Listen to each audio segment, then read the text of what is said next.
My God. It's sunny outside. This is Jack Gleeson. They all attacked me and she threw my sword in the river. Liar! Shut up! And before Game of Thrones, not many people knew this Irish actor. Yeah, went to the audition, it was like five minutes long. Did like a short scene. It was the first scene I was in actually, when I'm confronting Robb Stark for the first time. And yeah, and then they just said, well done, and I left. Interestingly, Jack didn't know much about Joffrey either. No, please, no! This one's your father. This one here. Look at it and see what happens to traitors. He promised to be merciful. I was. I gave him a clean death. Look at him. Well, I mean, not really. I didn't know how much people hated the character. Because Joffrey's a horrible, horrible person. He's the most absolutely evil person I've ever seen on the screen. Joffrey, he's a bad egg, that one. Not happy with him. He's absolutely foul. He's like one of the worst characters I've come across in a TV show. Such a hideous character. I don't think you can get away from when he decides to swing the sword and kill Ned at the end of the first series. And the way Jack performed it as well, it was terrifying. That he has the right to do these things just because he is the king. So he's the kind of ruler that does what he wants when he wants. He doesn't think things through. He doesn't have any empathy for anybody. For him, it's a lot about establishing his power. Joffrey was the most ultimate antagonist in Game of Thrones.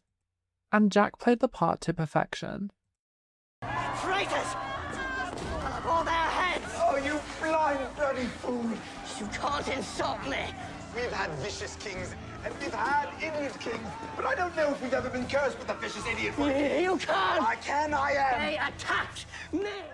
Yeah, just... I don't know.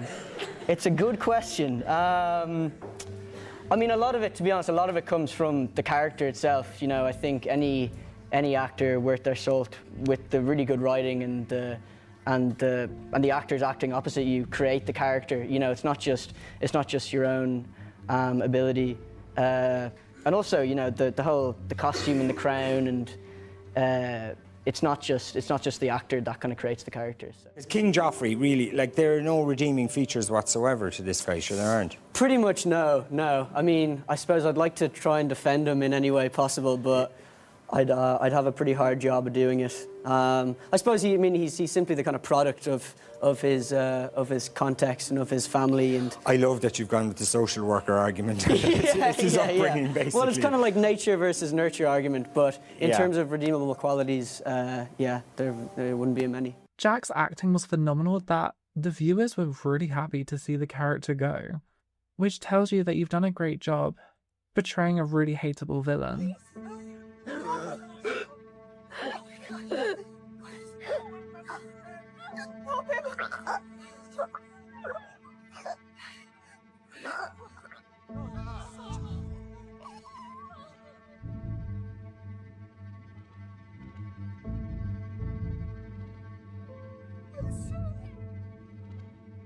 My body is dead on a kind of a plinth on a platform, and Lena, who plays Cersei, and Nikolai, who plays Jaime, are having a conversation over my body. And for the whole day, I just had to stay on this plinth, like lying down, and I would just fall asleep every once in a while, and I'd kind of wake up and they'd be doing a scene and the camera would be rolling, and I'd have to remain still. But that was a great day of work because I just got to go and sleep all day. Charles' idea of the ego boosting thing, I think my favorite kind of or most memorable scenes were when, like, I just have 100 or so minions listening to my every word, you know, beneath my feet, like the wedding feast itself. That was fantastic. And then the massive lion head through which the dwarves came out. That was amazing. Such a kind of a kid, like a kid's imagination, just being like, I want dwarves dressed up as like these people fighting each other.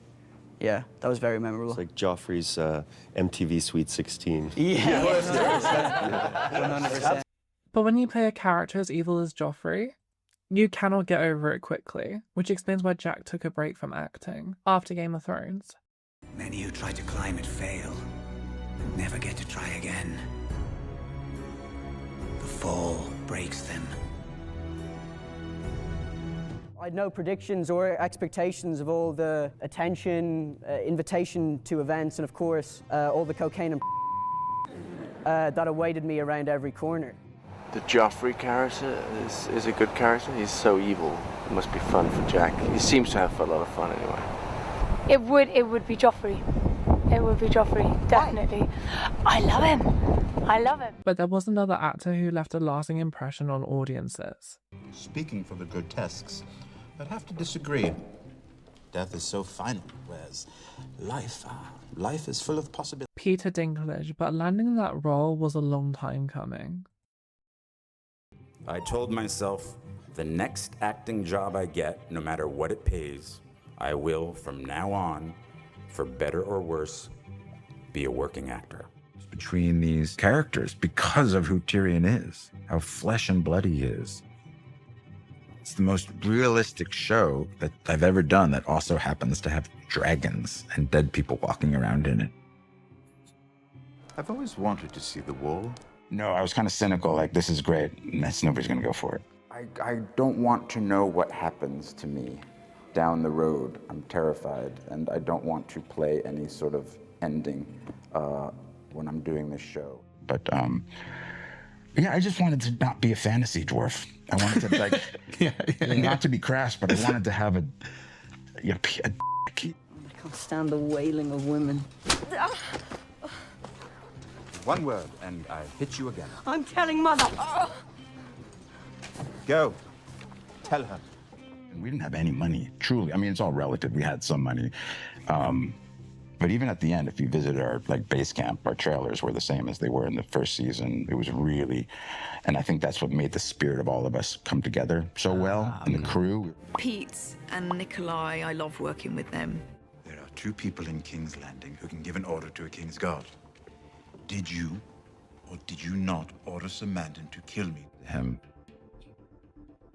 Not when he kills somebody, but really, I love that about the show. Yeah, I mean, you killed your father, and your siblings. I'm a murderer. Tyrion's a murderer. And your siblings haven't really, taken vengeance. No. Made mistake common to clever people. I underestimated my opponents. Cersei told me the pregnancy had changed her.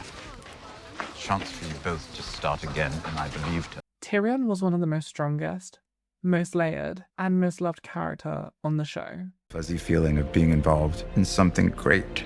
Something I'm gonna be really proud of.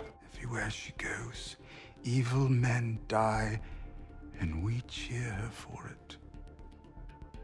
And she grows more powerful and more sure that she is good and right. With that, folks, it's a Game of Thrones wrap on Mr. Peter Dinklage. And that love changed Peter's life. Try to tell a massive story on the only possible canvas, which is television. You can't do a 73-hour movie. Thank God. Yeah, and the Emmy for supporting actor in a drama series goes to Peter Dinklage. He won 4 Emmy Awards and 1 Golden Globe for his brilliant acting in Game of Thrones. Even his one-liners became insanely popular. Lannister always pays his debts. Death is so boring, especially now with so much excitement in the world. The mind needs books like a sword needs a whetstone. The Tyrion brand. The Tyrion brand, yeah. Tyrion gets the best lines. He seems like he has the most fun when he's not, being imprisoned by his family members or killing his girlfriend. And then came the tattoos. This is the most intense. Like that. That one's pretty good. That one looks like this one is that's not as strong. No, yeah. Why at the end of that? Why would you have me? It's like, it's like, it's just like a bad relationship. It starts off painful, and then you're stuck with me. There have always been those with wealth and power and those with nothing. That is the way of the world. I'm not here to change the way of the world. Slavery is the way of our world. You don't need slaves to make money. There are no better writers in television than Dan Weiss and David Benioff. They ended it brilliantly, better than I could have imagined. Game of Thrones introduced audiences to some of the best actors in the world. One of them was Lena Headey.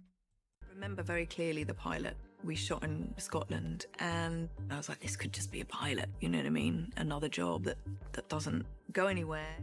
My queen. My queen. Better known as, of course, Cersei Lannister. There's no mercy letting a child linger in such pain. Only the gods know for certain. All the rest of us can do is pray. As an actor, you work and work and work, and you audition, and you don't get parts, and you do get parts, and sometimes they're great experiences, and sometimes they're really shitty. And this has been incredible. They lock you in, and then on top of that, they put belts, and, you know, at kind of 5 a.m., it's not fun, because you just want to eat breakfast. Didn't want to make a spinach show, and we didn't want to make a popcorn show. We kind of wanted to make a steak show. You know, something that you don't need to, so nobody needs to force you to eat your steak. I always loved working with Lena. What are you doing? Praying. You're perfect, aren't you? Praying. Just watching her and learning from her was the best drama lesson I could have ever hoped for. Get out of it. It's good. It kind of makes you angry, so I channel that for Cersei, and then when they take it off, it's heaven.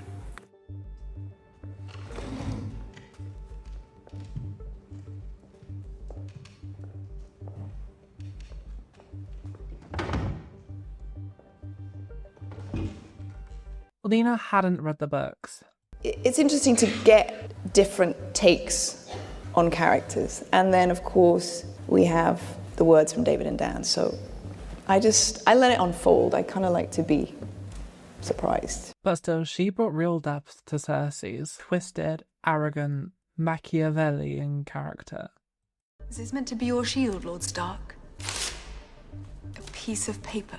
Having a sense of humour in Cersei that allows her to be more human, and I like moments like that.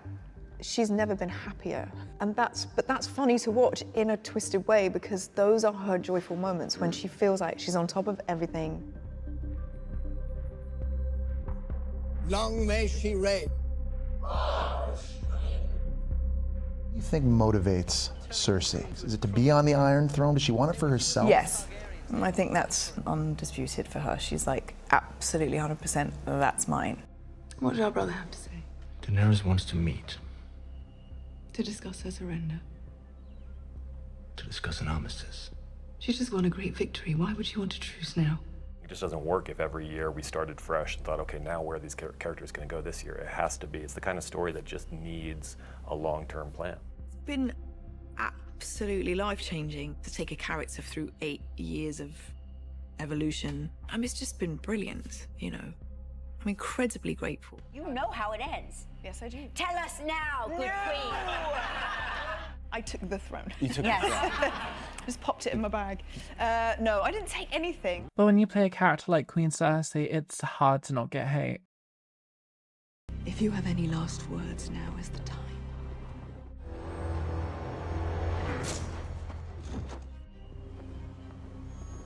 Can some of them really hate her? And they let you know that, don't they? Yes, they're not.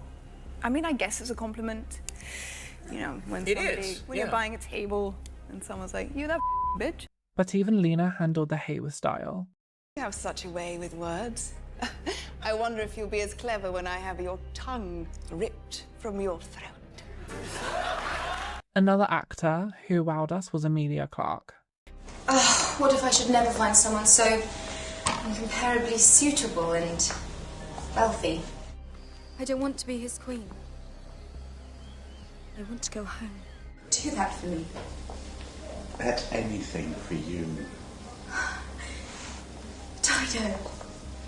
Emilia played Daenerys Targaryen, the last surviving member of the Targaryen family. Also, we thought until the very final season. When I was 22, and I am not 22 anymore. The journey that I've been on with Daenerys, it's sharpened me as an actor, and because of the heights that she goes to, it's forced me to find them within myself. And so anytime anything good or bad happens, you put it into her. Oh my god, I fell off a fucking horse. Jesus, this is my first job. This is like the first thing I ever did, and they stuck me on a horse. Oh, I was falling off the horse trying to act still. Wow. A Khaleesi. Okay, let's do it again, please. Do the Dothraki buy their slaves? The Dothraki don't believe in money. Most of their slaves were given to them as gifts.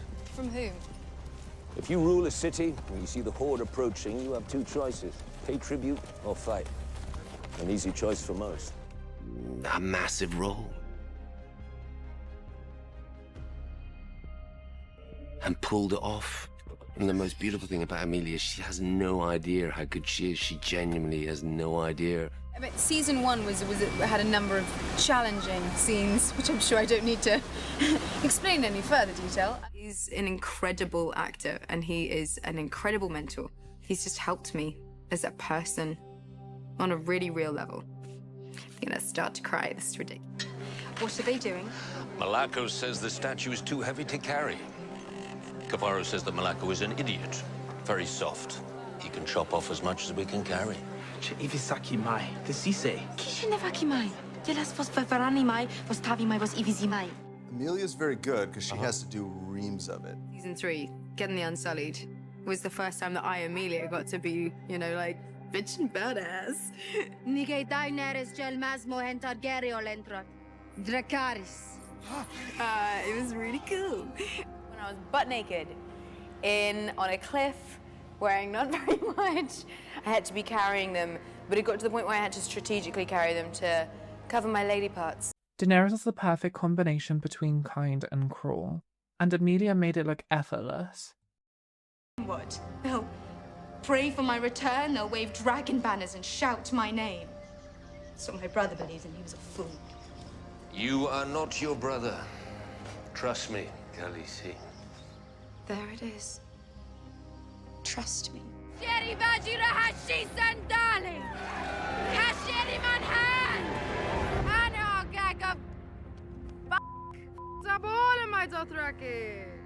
Sometimes it is better to answer injustice with mercy. I will answer injustice with justice. Who told you to take the Navy? No one. So why did you do it? I heard you liked ships. How many ships? Closed set. Not for me. Which one?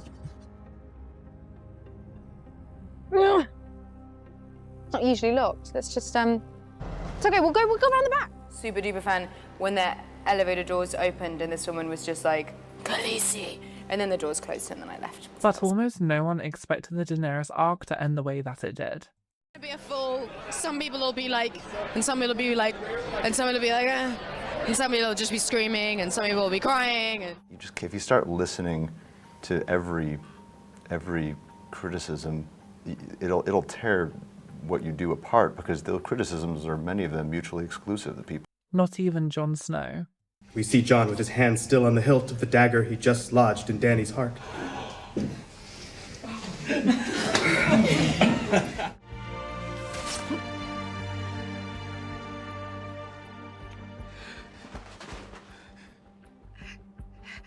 Are you happy with how things ended? yeah. She didn't say yes. You didn't say yes. Best season ever! Everyone still would have been really upset because people joyfully didn't want it to end at all. So I think any ending would have upset. But if Emilia had the opportunity to do it all over again, she would jump at it in a heartbeat. If I could cross-gender and play Tyrion, that would make me very happy. If there was one person that everybody loved, it would be Kit Harington. With Thrones, I was very fresh. I was fresh off the boat from drama school. And essentially they were auditioning every young Brit in the UK. And for whatever reason, the producers, I had 3 auditions and they sort of spotted me on the second one. And then can you remember the scene you had to read for? Or? Yeah, I do remember the exact scene. It was a scene with Tyrion in episode 1. Better known as Jon Snow. Lord Eddard Stark is my father. And Lady Stark is not your mother, making you the bastard. Smile more, but then I would probably give that same advice to myself, maybe. So it's advice from Kit to Kit and Kit to Jon, I think. Pip, do you think Ned Stark's bastard bleeds like the rest of us?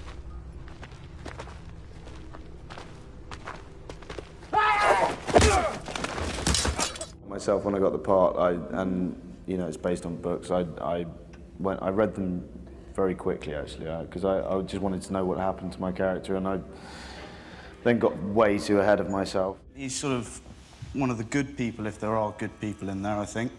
He kind of gets a hard lot during the show. He gets some bad luck. But he's a good person, and he's on his own little mission up in the north of this kind of world we find ourselves in. So, yeah, he's trying to do the right thing. That thing you did with your mouth. Is that what lords do to their ladies in the south? I don't know. I just wanted to kiss you there is all. Like doing all the things. And it's very rare I'm dressed. Wow, they're really going for it this time. My favourite actor to work with was Rose Leslie. There was something really special about working with Rose. Who knew that Kit and Rose would fall head over heels in love, in real life as well, which is a really fun romance to come out of the set. But Kit's sudden death on this show shocked us all. For the watch.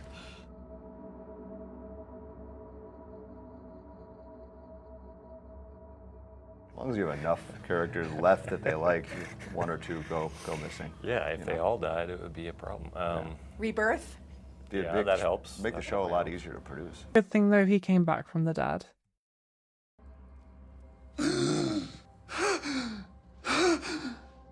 I'm alive. Yeah. I asked you, is Jon Snow really dead? And you swore to me that he was dead.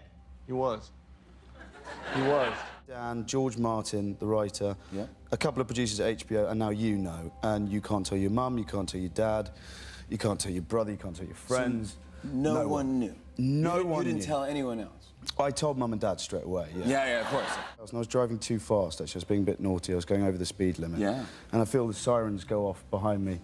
And this policeman comes up, pulls me over, and I, a bit sheepish, I said, I'm really sorry, I wasn't looking at the clock. And he said, you do realise how fast you were going, and that's a bookable offence?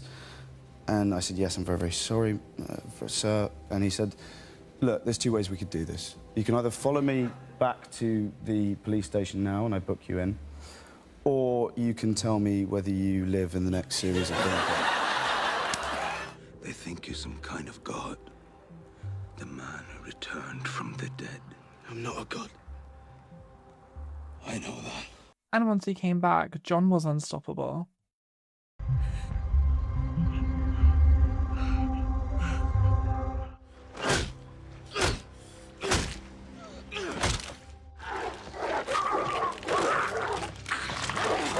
The time they get dogs who are trained not to kill the actors on shows. It's so Game of Thrones, isn't it? Not to Yeah, do it really is. In the series, that they'll write new scenes where new characters die just off the cuff, and then people are like, I've died? And they're like, no, you don't worry about it. They get bored, they're not working hard enough. Everyone involved is like a family, and it's a family that amazingly still laughs and gets on with each other 8, 9 years. But all good things do come to an end. Can you tell us that, what your reaction was? I was very shocked and surprised at certain events unfolding. The North is free, thanks to you. But they lost their king. Ned Stark's daughter will speak for them. And then I blood my eyes out. You can come see me, you know, at Castle Black. They can't. You think anyone will dare tell you women aren't allowed? Game of Thrones would not have been the same if it wasn't for Charles Dance, who played Tywin Lannister. It's set in a kind of fictional medieval land with a lot of violence and a lot of very raunchy sex. So the Lion does concern himself with the opinions No, that's not an opinion, it's a fact. My name is Tywin Lannister, and I'm a kindly, benevolent father of a dysfunctional family. David and Dan came to my trailer one day and said, are you vegetarian, Charles? And I said, no, why do you ask? And they said, you ever butchered a deer before? I said, no. So this guy came in with a dead animal and a selection of knives, and we skinned the deer.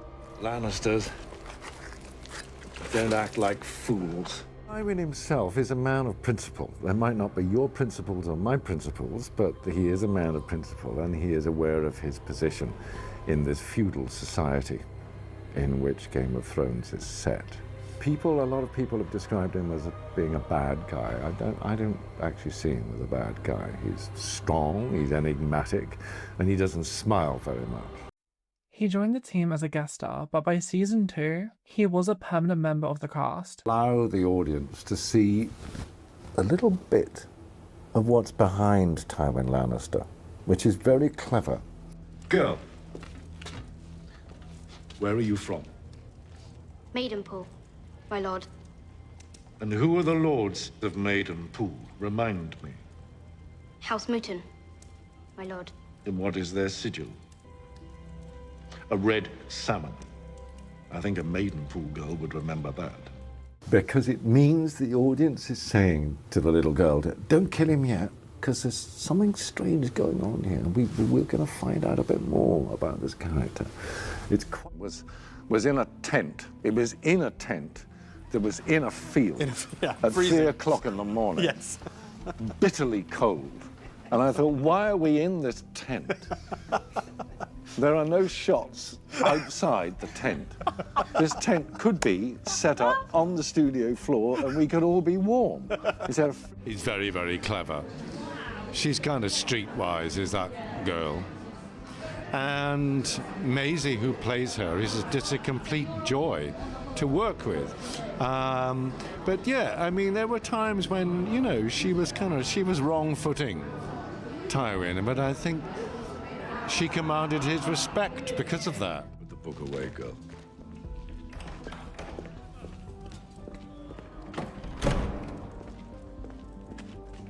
Maybe you should devise our next battle plan while you're about it.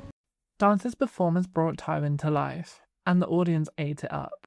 Then by season 3, it looked like he had met his match. No, I've known Diana for a long time, and she's the kind of female version of Tywin Lannister. But she ain't gonna get the better of me. And the mother of the king. Old. Old? Old. I'm something of an expert on the subject.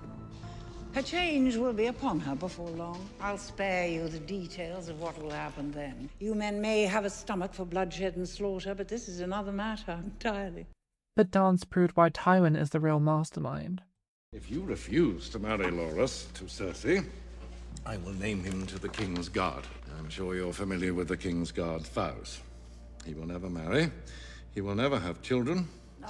The Tyrell name will fade, and High Garden will go to the children of Joffrey and Marjorie. Do you have any nude scenes coming out that we can look forward to? Not to my knowledge, no.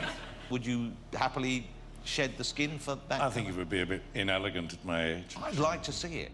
You are an ill-made, spiteful little creature, full of envy, lust, and low cunning. Tywin Lannister really didn't treat people terribly well, least of all his son, Tyrion. The day that you were born, I wanted to carry you into the sea and let the waves wash you away. Instead, I let you live, and I brought you up as my son, because you're a Lannister. Unfortunately, he didn't know that Tywin's least favourite son would be his undoing. The street in London, you know, you said, Game of Thrones, fucking great. You know, I said, oh, well, thank you very much. She said, you got a great death scene. I said, have I really? What is the manner of my death? You said, afraid of a dead whore?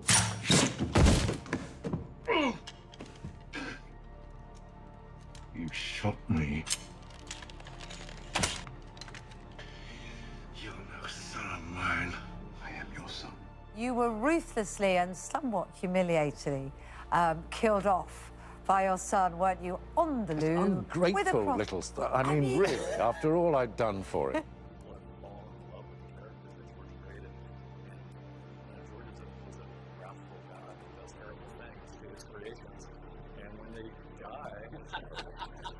Well, it's an ignominious death, for want of a better word. Actually, I don't think there is a better word. It is an ignominious death. His demise, I think, was long overdue. I'm not completely missing out on the next series. More than that, I'm not going to say. So, you haven't seen the last of Tywin Lannister's or that. But the experience of Game of Thrones changed Dance's life for good. What's become a global phenomenon is fantastic, because at my age, work does tend to kind of thin out a bit. Optimum parts are usually for, I don't know, somewhere between the age of 25 and 40 at the most. So at 68, to get good work coming along. Yeah, I'm very lucky and I'm very glad. If dance played the perfect antagonist, Sophie Turner was the innocent girl who everyone rooted for in the show.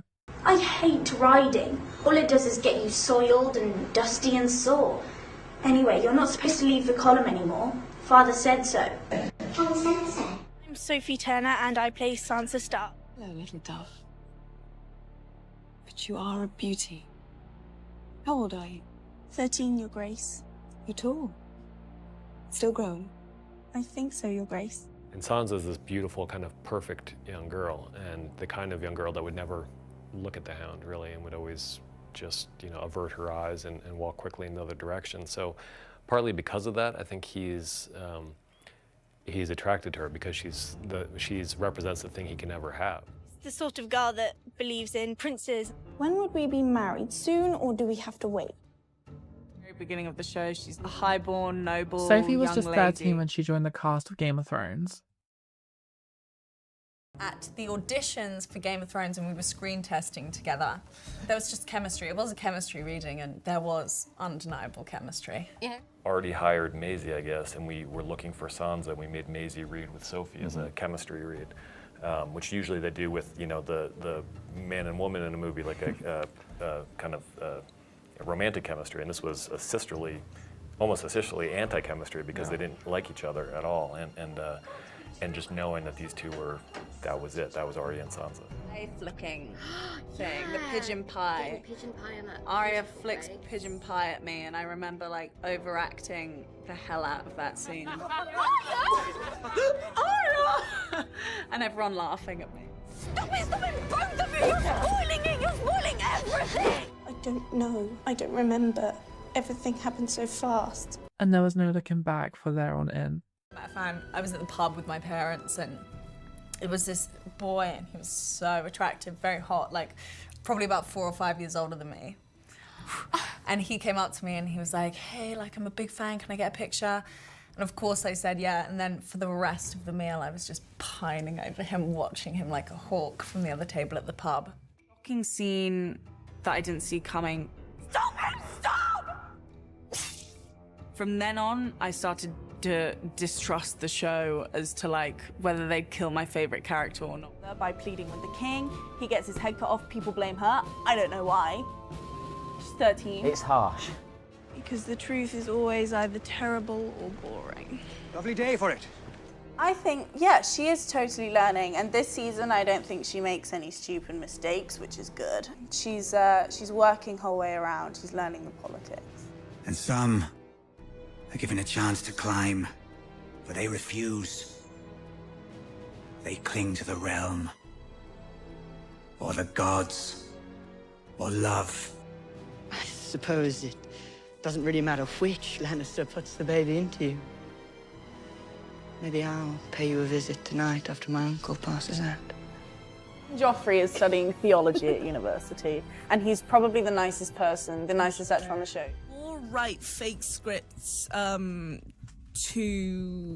trick us all into thinking that we are gonna die. Right. So they'll write fake death scenes into scripts, really good ones that have probably taken them weeks and weeks and weeks, and then they'll put it in, you'll read it, and then about 3 weeks later they'll end up telling you that it was a joke and you're not actually dying and you don't have to get another job. Sansa as a character went through many, many, many ups and downs throughout the season. My name's not Elaine. It's Sansa Stark, eldest daughter of Lord Eddard Stark. Lord Royce, we met when you came to Winterfell. You were escorting your Sansa Waymar to the wall. Sansa Stark? Where are you taking me? Home. The Boltons have Winterfell. Do what he says or he'll hurt you. He really hurts me every night. Since, the family split up and Ned got beheaded, it's been all about survival and being able to see her family again. They've so adapted to their completely different situations that they are such different people now that they can't even completely trust each other. So that's an interesting dynamic.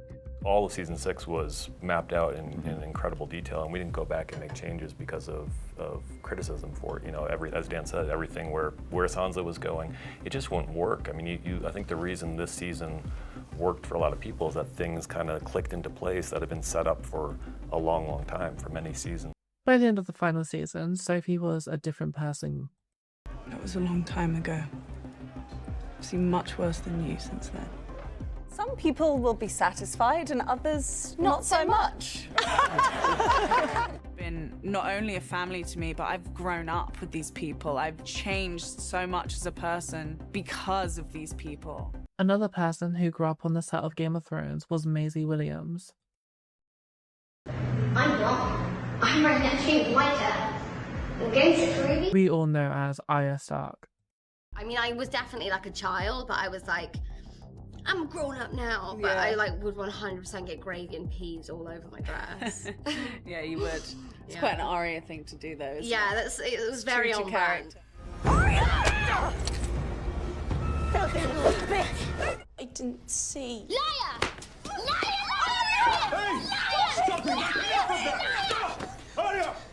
She's as wild as an animal of hers. I want her punished. By far the biggest television show in the world at this point. You know, we've got 700 crew members and a cast of, I think, 583 named characters, and then just Dothraki number 1 through 3,000. And it really is a cast of thousands at this point. We've shot in, I think, 6 different countries now. I had such a big imagination. In those scenes when I was younger, I would really convince myself that I was there and it was happening, you know? That was the only really way that I knew how to act, just by really living that sort of moment. Roughly what happens to her, so then you just wait till the scripts come and then see what you're actually going to be doing. And then when all this finishes, I do really want to read them. After everything we do, she's like, oh, you're really cute. And, and then I was a bit like, yeah, I'm only 1 year younger than you. I'll unname you. Thank you. If you help me and my friends escape. This would require more than one life. This is not part of our bargain. Fine. Jack and Hagar. Maisie grew up with Arya, both as an actor and a person. Watch you that shite. The greatest swordsman who ever lived. Syria Farrell. I learned a lot from Rory. He doesn't come off like actory. It's going to be brilliant doing this all the time, not knowing that this is going to end, that we'll come back and we'll do it. A lot of memories, cuts and bruises, and some... And friendships that will last a lifetime. As the seasons progressed, Arya's list kept getting longer. Joffrey. Cersei. Walder Frey. Meryn Trant. Tywin Lannister. Joffrey, Cersei, Ilyn Payne, The Mountain, Beric Dondarrion, Thoros of Myr, The Red Woman, Tom Hanks. Maisie looked like she was 7 years old when we started shooting, and now she's this amazing woman, you know, and it's crazy to think that we've been doing this, and wonderful to think we've been doing this for so long enough to watch them turn into the people, the actors they've become and the people they've become.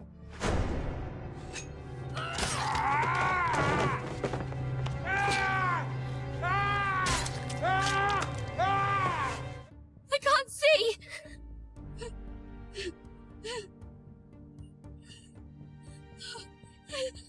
What's happening? What's happening? Because it takes them 3 seconds to be like, Arya fights blind, but it takes me a long time to master that. So, yeah, we'll see. We'll see what happens. Growing up, Arya always felt like the misfit. She was always tough, but now she's actually deadly. And it was important for Sansa to learn that as well. When we did that scene when Arya's grilling Sansa and Sansa's like, what, you were off training, and we're slagging each other and like really going at each other. That day on set, I've just never laughed so much in my life. It was so much fun. Who did you show it to? Where did you find it? You're scared, aren't you? What are you scared of? Every one of the Starks that has, you know, been through the Game of Thrones washing machine has turned out differently. And Arya wrapped up the season with a bang that no one expected. We're probably going to die soon. I ought to know what it's like before that happens. Arya.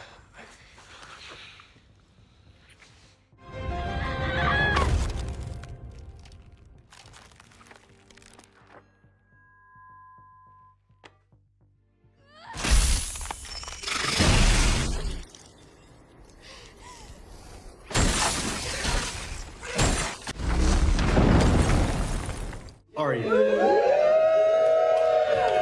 She vaults off a pile of dead whites, leaps at the Night King, and she plunges the dagger up through the Night King's armor, and the Night King shatters. Did